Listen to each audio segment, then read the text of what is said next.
안녕하세요. TV닥터 건강하게 삽시다 신나라입니다. 우리 국민 10명 중 1명이 당뇨를 앓고 있다고 하지요. 이렇게 많은 병이다 보니 당뇨에 대해서 잘 알고 있다고 자부하시는 분들이 꽤 계신 것 같은데요. 잘못된 상식은 오히려 병을 더 진행시키고 또 치료도 제한하게 할 수 있다고 합니다. 그래서 오늘은 당뇨에 대해서 잘못된 상식 가지고 있는 것에 대해서 고쳐보는 시간 마련하고요. 또 치료에 대해서도 자세히 알아보도록 하겠습니다. 우리나라 사망원인 2위 심장병, 3위 뇌졸중. 그러나 죽음에 이르는 병의 뒤에는 당뇨가 있다. 동맥경화, 고혈압, 신장염, 췌장염, 성기능장애 등 전신질환의 원흉. 당뇨의 모든 것을 알아본다. 오늘도 도움 말씀 주시기 위해서 건국대학교 병원 최수빈 교수 자리하셨습니다. 안녕하세요. 안녕하세요. 지난 시간부터 저희가 당뇨에 대해서 알아보고 있는데요. 당뇨랑 어떤 병인지 한 번만 더 자세하게 설명해 주시겠어요? 네, 이 당뇨병이라는 것은 이 음식을 우리가 몸에 이용할 적에 잘 안 되는 병이라고 볼 수 있습니다. 즉, 이 그림에서 보는 것처럼 음식이 우리 몸에서 힘이 되고 살이 되기 위해서, 즉, 이용하게 되기 위해서는 음식이 소화기관에서, 입을 통한 소화기관에서 소화가 돼가지고 피막을 통해서 흡수하게 되죠. 그때 포도당 상태로 흡수하게 됩니다. 이것이 바로 우리 몸의 연료입니다. 우리 에너지원이 되는 연료인데 이것이 우리 몸에 들어가가지고 힘이 되고 살로 바꾸기 위해서는 세포 속으로 들어가야 되는데 포도당이 이때 필요한 것이 췌장에 나오는 인슐린입니다. 인슐린이 있어야만 피 썩은 포도당이 피를 떠나서 우리의 살 속으로 들어가서 힘이 되고 살이 되는 것이죠. 그래서 이러한 작용을 동화장애라고 그럽니다. 당뇨병 환자의 경우는 췌장의 기능이 떨어져서 즉 그 중에서도 인슐린 나오는 기능이 매우 떨어져서 인슐린이 적게 나오고 동화장이 적게 돼서 음식을 먹고 들어온 포도당이 우리 몸속으로 들어가지 못하기 때문에 힘도 빠지고 살도 빠지고 또한 혈당치도 높게 되는 것이죠. 극기야는 이 피 속에 들어온 포도당이 아깝지만은 필요한 거죠. 아깝지만 우리 소변을 통해서 바깥으로 나가게 되죠. 그래서 요당이 나온다. 그래서 당뇨병이라고 그럽니다. 그래서 음식 먹은 것이 빠져나가는 병이 당뇨병입니다. 그 원인은 췌장에서 인슐린이 적게 나온 것이고요. 그러나 이렇게 살이 빠지니까 영양실조 오기 때문에 우리 몸이 파괴돼서 합병증이 오게 되고 또한 혈당이 높은 거에 의해서 독장애에서 우리 몸이 파괴돼서 여러 정도 눈이나 콩팥이나 신경합병증 등 여러 종류의 합병증을 갖고 있게 되는 병이 바로 당뇨병이라고 할 수 있습니다. 워낙 주변에 많은 분들이 앓고 계셔서 그런지요. 당뇨에 대한 이런저런 얘기들이 참 많거든요. 근데 그중에 네. 틀린 말들도 있다고요. 그래야 사실 보면은 이 당뇨병은 환자가 잘 알아야지 치료를 제대로 할 텐데 당뇨병을 잘 모르기 때문에 실수하는 경우가 많습니다. 특히 상식적인 레벨에서 또한 민간요법이나 이런 것들도 제대로 당뇨병 원인에 대한 치료가 안 되고 또 몸을 악화시키는 데가 많죠. 이런 것들이 사실은 제대로 이해되고 또 고쳐져야지 당뇨병 환자들이 건강해질 것입니다. 네, 그럼 당뇨에 대해서 저희가 잘못 알고 있는 그런 상식들을 하나씩 살펴보도록 하겠습니다. 당뇨에 대한 진실 혹은 거짓입니다. 무조건 적게 먹고 많이 뛰어라. 단 것을 많이 먹으면 당뇨병에 걸린다. 당뇨병은 유전이다. 이런 내용들인데요. 먼저 네. 첫 번째 거부터 살펴볼게요. 무조건 네. 많이 먹으면 무조건 적게 먹고 그리고 뛰어라. 이게 이제 보통 사람들이 알고 있는 당뇨에 대한 치료법인데 어떤가요? 일부에서는 옳다고 볼 수 있겠죠. 아주 비만하고 에너지를 많이 그러니까 몸무게가 크고 이럴 경우에는 작게 먹고 뛴다는 것은 몸무게를 줄이니까 네. 상당히 줄이니까 이익이 되겠지만은 또 그런 당뇨병은 한국에서 굉장히 적습니다. 네. 굉장히 비만이 많은 비만을 갖고 있는 것은 근데 또 그 말을 또 보면은 또 어폐가 있는 말이 적게 먹고 어떻게 많이 뜁니까? 그렇죠. 많이 먹고 뛸 수가 있는 거죠. 적게 먹고 많이 뛰면은 들어오는 에너지 양은 적으면서 많이 뛰니까 에너지 소비량이 많아지니까 몸무게가 줄어드는데요. 또 이게 잘못 이해해가지고선 너무 심하게 하면은 몸무게가 너무 좋아져가지고선 에너지 부족, 즉 영양 실조 상태에 빠지게 되고 그럴 경우에는 더 심한 합병증을 가져오는 경우들이 많이 있습니다. 이게 적게 먹고 많이 뛰어라는 것은 비만형 당뇨병이 주로인 서구 당뇨병 환자의 경우에는 어느 정도 적용되지만은 한국 사람은 비만하지 않기 때문에 오히려 또 반대로 많이 먹고 너무 심하게 운동하지 마라. 네. 운동은 좋은 거니까 네. 이렇게 바꿔야 될 것입니다. 네. 또 단 것을 많이 먹으면 당뇨병에 걸린다 이렇게들 알고 계신데 그건 어떤가요? 당뇨병에 걸리는 것은 췌장 기능이 떨어져 되는 것인데요. 단 것을 먹으면 췌장을 좀 많이 자극하는 면이 있습니다. 그러나 췌장 기능이 충분히 건강한 경우엔 아무리 단 걸 먹어도 당뇨병 걸릴 수가 없고 네. 당뇨병 걸릴 수 있는 소질이 있다든가 좀 췌장 기능이 약한 경우에는 그러니까 즉 당뇨병 상태가 되기 쉽거나 당뇨병 상태인 경우에는 단 것을 많이 먹으면 췌장을 무리하게 자극하니까 피해가 갈 수 있는 것이죠. 그런 의미에서 무조건 단 것을 많이 먹으면 당뇨병 걸린다는 말도 잘못된 말입니다. 그리고 또 당뇨는 가족력이 있어야 걸린다라고 생각하시는 분들 많은데 당뇨가 유전병인가요? 유전병은 아닙니다. 유전성이 약간 있을 경우도 있지만은 그 효과는 적고 오히려 환경적인 요인에 의해서 더 크게 영향을 받는, 더 많이 영향을 받는 그런 종류의 병이라고 생각해야 될 것입니다. 그래서 누가 당뇨병 걸렸는데 내 자식들이 다 당뇨병 걸릴 거 걱정한다는 것은 정말 너무 쓸데없는 걱정이라고 생각합니다. 그러니까 유전적인 소인이 없을 수는 없지만 환경적인 영향이 더 크다 그렇게 말씀하시는 네, 거군요. 그렇게 할 수도 있고 실제로 유전성이 확실한 당뇨병 경우에는 전체 당뇨병 환자 중에서 아주 극소수의 경우는 있지만은 다른 것들은 유전과 아무 관계 없는 경우도 훨씬 더 많기 때문에 너무 그렇게 일반적으로 높게 생각하는 것은 잘못된 네. 생각입니다. 네. 당뇨 환자가 워낙 많고요. 또 주변에 흔해서 그런지 합병증에 대해서는 별로 무서워하진 않으시는 것 같은데 합병증 때문에 사망하는 경우도 있죠. 네, 그렇죠. 합병증 때문에 많이 사망하게 되는 것이죠. 그 합병증은 상당히 우리 몸이 망가지는 병이니까 여러 종류의 합병증이 오게 됩니다.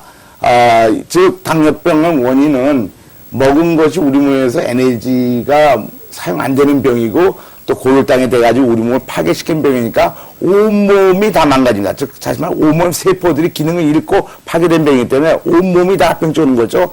그 중에서 약한 부분 즉 미세 혈관들은 굉장히 약하기 때문에 이것들이 먼저 망가져서 증상이 뚜렷하게 나타나는 거죠. 눈에 있는 미세 혈관 망가져서 눈에 망막증 오고 신장이 망가져서 신장이 파괴돼 가지고 신부전증 오고 다리에 있는 혈관 또 그 신경 조직기에 들어가는 혈관도 망가져서 신경합병증 오고 그 다른 대사장애 때문에 약한 부분이 망가져 가지고 온몸이 합병증 오는 것도 심장에 관상 동맥 질환, 또 협심증 이런 것들도 많이 와서 심근경색적으로 사망이 되는 경우도 많이 있죠. 네. 당뇨 듣고 보니까 꼭 치료를 하셔야 되는 병 같은데요. 운동요법이나 식이요법 가지고는 좀 부족해서 약물요법들을 많이 하시는 것 같아요. 네네. 기존의 치료 방법은 약물요법으로 이제 치료를 했습니다. 네. 근데 이 약물요법이라는 것이 실제로는 뭐냐 하면은 대부분의 경우 이 제한적인 기능을 갖고 있거든요. 당뇨병의 원인은 뭐냐 하면은 췌장이라는 기관에서 인슐린 나오는 기능이 떨어져 있는 것인데 그것을 어떻게 하면 고치는 문제에 있어서 대부분의 설포니라 계통들은 췌장을 자극해서 인슐린이 더 많이 나오게 하는 것입니다. 그 자극이라는 것은 그 췌장 세포에 대해서 무리하게 자극 주는 거니까 그 주면 줄수록 췌장 기능이 떨어지게 되죠. 일시적으로 나오겠지만은 계속 주면 떨어지게 되기 때문에 오히려 더 악화될 수가 있습니다. 그런 약을 드시는 분들이 계시고요. 또 인슐린 주사를 맞는 분들도 계신데요. 인슐린 주사는 어떤 원리로 치료가 되는 건가요? 예, 그러니까 이제 당뇨병은 인슐린 부족이니까 네. 외부에서 인슐린 준다는 것이 논리적으로 맞게 보입니다. 네. 그래서 인슐린을 주는데요. 장시간 동안 지속되는 인슐린, 말하자면 지속성 인슐린, 쉽게 말하면 대포형 인슐린으로 정상의 인슐린을 바꿔가지고선 우리 피하 주사하는 것이 일반적인 대가 치료 방법이죠. 그런 경우에는 인슐린 많이 필요할 때는 보통 정상보다도 한 10배까지 인슐린 증가시켜야 되는데 그 증가되지 못하니까 결국은 인슐린 부족해서 고혈당이 되고 또 계속 이렇게 올라가니까 많이 나올 적에는 또 저혈당이 되고 그래서 혈당 조절을 못하게 되는 것이 있죠. 이런 것이 이제 기존의 인슐린 치료 방법에 상당히 불리하고 환자 합병증 오는 방법입니다. 그런데 인슐린 펌프라는 것은 그런 것을 개선해서 좀 더 올바르게 인슐린 공급해주는 방법이 되는 것이죠. 네.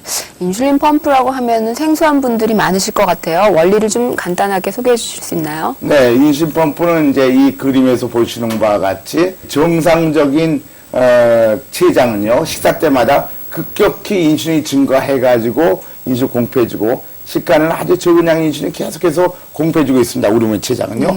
점수도 올라갔다 내려갔다 하는 이 세 번의 이러한 리듬이 있는데, 이 전에 기존의 인슐린 요법, 이게 초록색입니다. 이거 보면은 한 번 맞고 24시간 지독하니까 이런 식으로 공부밖에 될 수가 없습니다.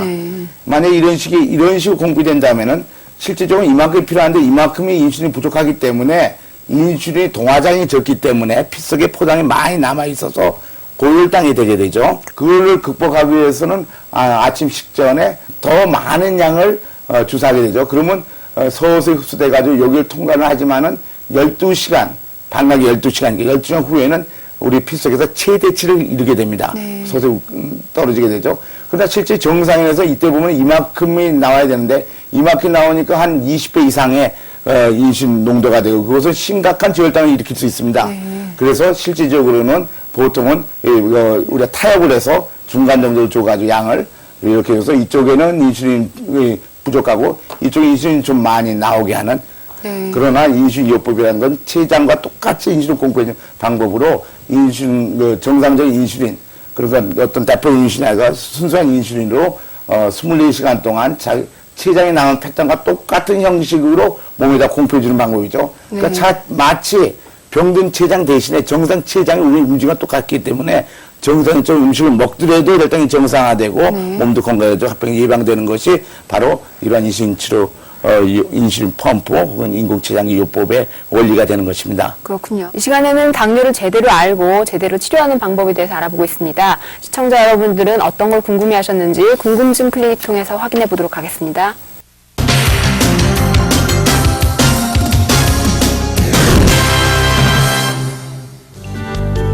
혈당 체크는 언제 하는 것이 좋은가요? 당뇨병 환자는 잡곡밥만 먹어야 한다던데 정말인가요? 첫 번째 질문입니다. 혈당 체크는 언제 하는 게 좋은가요? 라는 질문이신데요. 보통 식전이나 식후에 혈당 체크들 하시는데요. 언제 하는 게 제일 좋은가요? 우리가 혈당치라는 건 두 가지 상태가 있습니다. 영 다른 상태. 하나는 식전 상태, 하나는 식후 상태입니다. 식후와 식전 상태는 사실 과학적으로, 의학적으로 아주 저는 상태거든요. 그래서 실제로 혈당 조절이 어떻게 되는가 하면 두 개 다 재봐야 될 것입니다. 식전은 소화기관에서 포당이 하나 흡수되지 않은 상태고, 또 식후 상태는 소화기는 포당이 갑자기 많이 들어온 상태니까 영 다른 상태죠. 그래서 식전과 식후에 혈당 검사를 해봐야 될 것입니다. 마지막 질문입니다. 당뇨병 환자는 잡곡밥만 먹어야 된대요 하는 그런 얘기를 하셨는데 어떤가요? 네, 그것도 뭐 일부 맞고 일부 틀리다고 볼 수 있죠. 잡곡밥이라는 건 소화가 덜 된다고 볼 수 있습니다. 소화가 덜 되고 천천히 된다고 볼 수 있습니다. 그러니까 췌장이 기능이 떨어져서 갑자기 많이 들어온 포도당을 동화시킬 힘이 없기 때문에 천천히 천천히 들어오게 해서 천천히 인슐린이 나와도 되게 하는 것이 어느 정도 도움이 됩니다만은 그런다 할지라도 너무 이 잡곡만 하면 소화기관이 일을 많이 해야 되는 거죠. 그 위염도 걸릴 수 있고 위가 더 나빠질 수도 있는 거죠. 차라리 잘 소화되게 하는 잘 익은 뭐 쌀밥이나 이런 거 먹는 것도 훨씬 좋은 겁니다. 단 조건은 당뇨병 원인인 췌장 기능을 올바르게 된 경우, 즉 인슐린 펌프와 같이 제대로 그 원인을 맞게 치료한 경우에는 어떤 밥을 먹고 쌀밥을 먹어도 아무 문제가 없는 것이죠. 그런 점에서는 제한적인 효능이 있다고 볼 수 있죠. 예방만큼 좋은 치료법은 없잖아요. 당뇨를 예방하기 위한 생활 수칙 같은 거 있으면 좀 말씀해 주시죠. 아무래도 췌장이 무리해서 췌장이 망가지게 되는 경우인데요. 췌장을 너무 쥐어짜게 하거나 힘들게 해서는 안 되겠죠. 그것은 스트레스를 안 받게 살고 행복하게 살고 웃으면서 살고 또 운동을 적절히 해서 우리 몸의 인슐린장을 잘 할 수 있도록 계속 만들어주는 것이 당뇨병 예방하는 데 도움이 될 것입니다.